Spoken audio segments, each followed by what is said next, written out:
महात्मा बुद्ध जी कहते हैं, ये कभी मत सोचो कि ये क्या हो गया, बल्कि ये हमेशा करने की सोचो कि हमें आगे क्या करना है।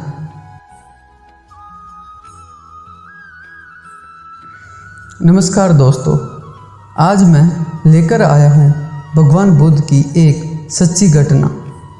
दोस्तों, तथागत यह भी कहते थे कि सबसे पहले व्यक्ति को खुद की पहचान करनी चाहिए।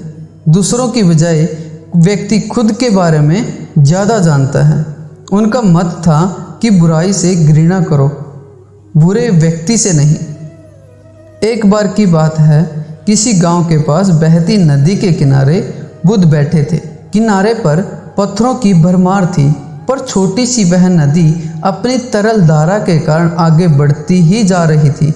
बुद्ध ने विचार किया कि यह छोटी सी नदी अपनी सरलता और अपनी तरलता के कारण कितनों की प्यास बुझाती है, लेकिन भारी भरकम पत्थर एक ही स्थान पर पड़े रहते हैं और दूसरों के मार्ग में बाधक बनते रहते हैं। इस घटना की सीख यह है कि दूसरों के रास्ते में रोड़े अटकाने वाले खुद कभी आगे नहीं बढ़ पाते, परंतु जो दूसरों को सद्भाव और स्नेह देता है वह खुद भी आगे बढ़ जाता है।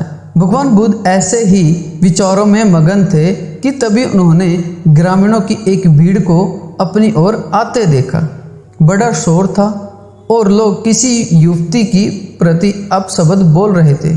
तथागत ने देखा कि लोग एक युवती को घसीट कर ला रहे थे और उसको गाली भी दे रहे थे।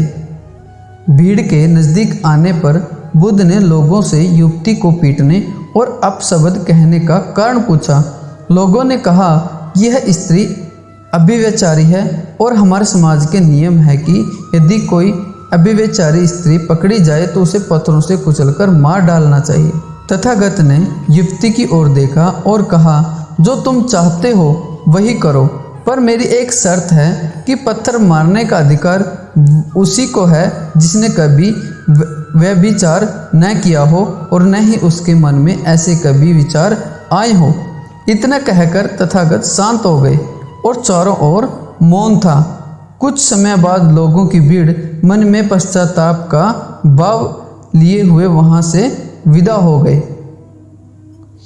इस घटना से यही सत्य उभरता है कि हम खुद अपने प्रति न्याय कर सकते हैं, दूसरों के प्रति नहीं, क्योंकि हमारी जानकारी दूसरों के विषय में अधूरी ही होती है।